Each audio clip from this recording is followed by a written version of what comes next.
still remember the days when my house was filled with laughter, the aroma of my wife's cooking, and the sound of my grandchildren running through the courtyard. My name is Watson, and I am 60 years old. I had always believed that family is the greatest gift a man can ever have, and for many years that belief gave me strength. Life had been kind to me. I had a decent house, some land, and most importantly, love within my walls. I lived peacefully with my children and grandchildren, satisfied with the simple joys of life. But behind this happiness, a storm was quietly forming, and it came from the one place I least expected, my own blood, my own brother. My brother and I grew up together on this very land. We shared food, played under the same trees, and carried our parents' dreams. But greed is a strange poison. It eats away love, trust, and everything good. My brother was obsessed with wealth and land. When I inherited the property after our parents' passing, he wanted me to sell it to him. "Watson," he would say, "what will you do with this big property at your age? Sell it to me. I'll take care of you." His words were sweet, but his eyes, they revealed his hunger. I always refused, telling him this property was not just land. It was our parents' blessing, a gift to pass on to my children. That rejection, I later realized, planted the seeds of hatred in his heart. At first, he tried small tricks, spreading lies in the village, accusing me of cheating him during the inheritance. People ignored his words, but he did not stop. He began sending men to my land, threatening workers, trying to scare my family.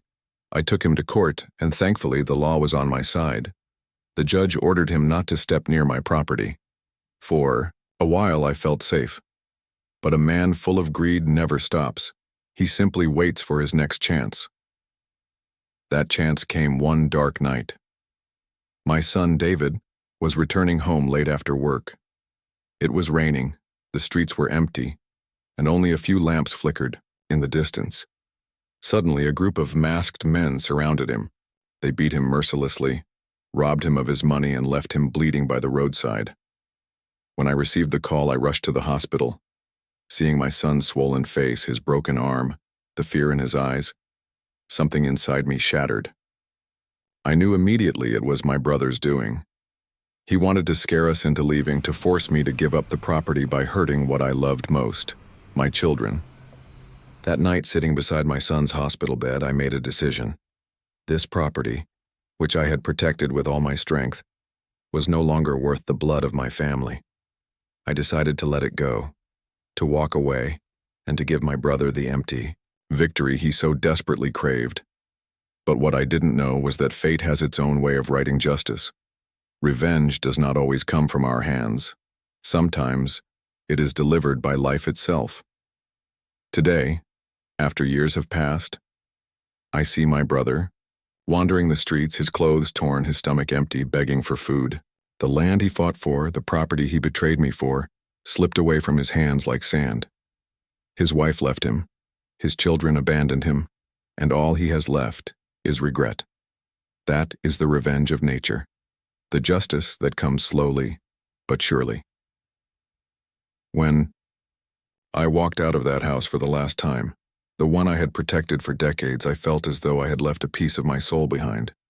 The walls, the soil, the trees, they carried the laughter of my children, the whispers of my late parents, and countless memories that were carved into my heart.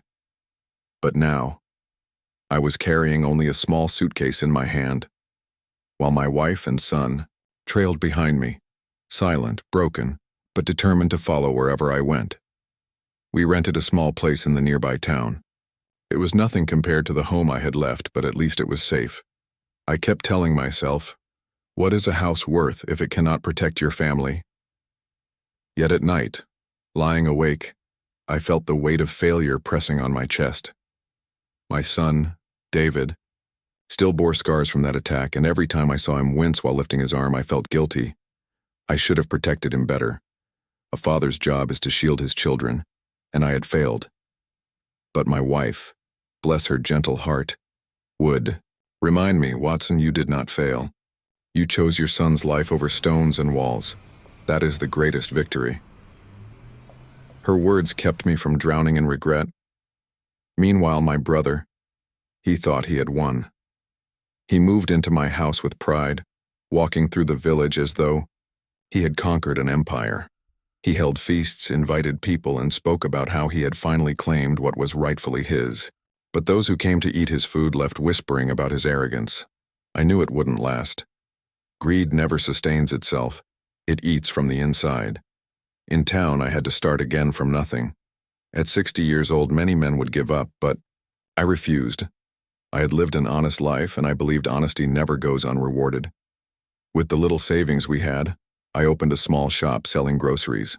At first, it was hard. The shelves were half empty, and I often sat for hours without a single customer. But every coin I earned, I saved. Slowly, people began to trust me, not because my shop was grand, but because they knew Watson was a man who never lied. David, my son, insisted on helping me despite his injuries. "Father," he said one evening, "our blood and sweat will rebuild what we lost. Let's not look back." His determination inspired me more than anything else. Day by day, we worked together, stocking shelves, delivering items, and greeting every customer with respect. My wife managed the home, stretching every penny into meals that still tasted like love. As the months passed, our little shop began to grow. People from other streets started visiting. We didn't have much, but we had enough. And most importantly, we had peace. Back in the village, my brother's life began to crumble. The land he had snatched from me was large, but managing it required discipline, care, and respect for the people working there. My brother had none of those. He treated laborers poorly, refused to pay them fair wages, and spent more time showing off his wealth than preserving it. Within a year, many workers left and the fields grew dry. He tried to sell parts of the land to sustain his lifestyle, but the buyers saw his desperation and offered him only fractions of its true value. Still, blinded by pride, he sold piece after piece until the property that once stood tall was nothing more than scattered plots. His wife, who once praised him for his so-called victory, began to complain. She wanted more money, more jewelry, more respect. But greed cannot feed greed forever. The day came when she left him. She took what little savings remained and disappeared, leaving my brother alone in the empty house he had stolen from me. That was the beginning of his downfall. I often heard stories of him wandering through the market, borrowing money he could never repay, begging people to hire him for small tasks. Once I saw him from a distance. He was thinner, his clothes torn, his face aged far beyond his years. For a moment, my heart ached. He was my brother, after all. But then, I remembered the night my son had been beaten, left bleeding in the rain. I remembered the look of fear in David's eyes, and my heart hardened. Revenge is not always a sword you swing. It can also be the silence of watching someone destroyed by the very greed they worshipped. My brother lost everything, and while I had left my land, I had not lost myself. That, I realized, was the difference between us. Over time, my shop turned into something more. We expanded into a larger space, hired workers, and even opened a second branch. David, now recovered and stronger than ever, took charge of the new store. I saw pride in his eyes, the pride of building something with his own hands, not stealing. My grandchildren grew up watching their father and grandfather work together. They learned that true wealth is not measured in land or gold, but in respect, love, and integrity. Whenever I sat with them, I would tell them, "Your great-grandparents gave us blessings, not just land. Remember this: greed destroys, but patience and honesty rebuild." And as for my brother, he became the village's warning. People would whisper about him to their children. "See what greed does? Don't be like him." When the shop began to flourish, I found myself working longer hours than ever before. Yet I never felt tired. There was a fire inside me, a determination that kept me moving forward. Every evening, when the shutters came down and the last customer left, I would sit on the wooden stool by the counter, look around at the shelves, and smile to myself. This little store was born out of pain, out of betrayal, and yet it had become a symbol of survival. My son often told me, father, losing. The house was the best thing that ever happened to us. Otherwise, we would never have known how strong we are. And though it hurt to admit it, I knew he was right. But even as I tried to move on, there were nights when the past returned to haunt me. I would lie awake, staring at the ceiling, remembering the house I had left behind. I would see my brother's face in my dreams, smirking, triumphant, mocking me as he sat on the porch that once belonged to me. Then I would wake up and remind myself that life had its own way of balancing things. Nature never forgets and fate never forgives greed. One afternoon, as I was arranging goods in the shop, a customer whispered to me that my brother had been seen at the bus station begging for a few coins. At first, I didn't believe it. The man who once boasted of owning everything now reduced to asking strangers for food? I nodded quietly, pretending not to care, but deep inside me something stirred. It wasn't joy, nor was it pity. It was a strange calmness, like the closing of a circle. A few weeks later, I saw him myself. It was raining heavily that evening. I was returning home after closing the shop, my umbrella barely shielding me from the downpour. At the corner of the street, near the old tea stall, I noticed a figure crouched against the wall, shivering. His hair was unkempt, his clothes were torn, and his eyes looked hollow. It took me a moment to realize it was my brother. He didn't notice me, or maybe he did and was too ashamed to look up. I stood there for a few seconds, frozen, before walking away. My heart beat heavily in my chest, but I did not turn back. That night when I sat with my family at dinner, I did not mention what I had seen.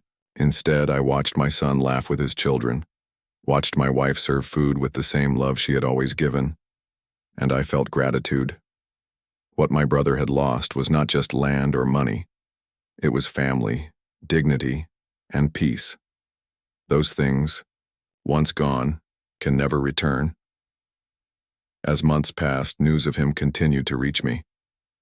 He wandered from village to village, surviving on scraps. His wife, who had once pushed him to chase after my property, had remarried, leaving him with nothing. The house he had stolen from me now stood abandoned, its walls crumbling, its doors broken, the garden overgrown with weeds. The villagers avoided it, saying it was cursed. Perhaps it was. Perhaps greed had left its mark on those very walls. I never once thought of going back. I didn't need to. My revenge was not in reclaiming the house, but in living a life my brother could never have. Every smile on my son's face, every respectful greeting from my customers, every coin I earned with honesty. These were my victories, and each one was sharper, more powerful than any sword. In the quiet of the night, I sometimes wondered if he remembered the day he looted my son, the day he forced me to abandon the home of my ancestors. Did he ever regret it? Did he ever realize that the wealth he fought for was the very thing that destroyed him? I would never know, and perhaps I did not need to. All I knew was that I was free of the burden of hatred. I did not chase revenge. I let revenge come to me, carried by time itself. And so, life moved on. My shop grew into a business, my son became a respected man, and my grandchildren carried forward our name with pride. As for my brother, he became nothing more than a story, a warning whispered among villagers about the cost of greed, and that, I suppose, was the true justice. The years rolled on, and with them came a peace I had once thought impossible. My shop had grown into a thriving business. What had started as a single room filled with sacks of grain and jars of spices was now a proper market, a place where families came not just to buy food but to gather, to share news, to feel a sense of community. People respected me, not because of wealth or power, but because I had built everything with my own hands. That respect was priceless. Yet even as I moved forward, there was always a shadow that followed me. My brother. I had not spoken to him in years, but stories of him still reached my ears. Some said he lived on the roadside, sleeping beneath broken shelters. Others said he wandered from town to town begging for food. I never confirmed these tales, but in my heart, I knew they were true. The proud man who once thought he could take everything from me had nothing left, not even dignity. One winter evening, as I was closing the shutters of my shop, I saw him again. He was sitting on the cold ground by the edge of the street, his hands trembling as he tried to light a small fire from scraps of paper.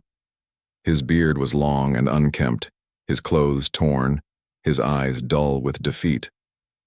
For a moment, our eyes met. I don't know if he recognized me, but I recognized him immediately. My heart twisted, not with anger, but with something I could not name. Pity? Sadness? Perhaps both. I walked closer, holding an umbrella above him. "Brother," I said softly, my voice breaking in the stillness of the night. He looked up, startled, as if hearing my voice had pulled him out of a dream. But he said nothing. He only lowered his head. I wanted to ask him so many questions. Did he regret what he had done to me, to my son, to our family? Did he ever think about the home we once shared, the laughter of our childhood, the love of our parents? But I knew his silence was the only answer I would ever get. Some wounds are too deep to be spoken of. That night I went home and thought long and hard. Revenge had already been delivered, not by me, but by life itself. I had not needed to lift. A hand, time had done all the work. Yet I realized something more important. Revenge alone does not heal. It may satisfy for a moment, but true healing comes from letting go. I sat with my grandchildren the next morning and told them my story, not as a tale of hatred, but as a lesson. Never let greed guide you, I said. It destroys faster than fire. And never let bitterness consume you. If I had spent my life waiting to destroy my brother, I would have destroyed myself instead. Live with honesty, work hard, and let life take care of the rest. The children listened quietly, their eyes wide, their little hands resting on my knees. I could see the future in their faces, a future free of the mistakes that had ruined my brother. And in that moment, I felt a sense of closure. My brother remained on the streets, his health fading, his pride long gone. I did not hate him anymore. I did not wish him harm. I had moved on, carrying my scars as reminders, not chains. This, I realized, was the true revenge. Not to destroy your enemy, but to rise so high that their actions no longer matter. My life, my family, my business. These were my victories. And as I grew older, sitting in the quiet of my home, surrounded by love, I understood the full circle of life. Nature had balanced the scales, and I, Watson, had found peace.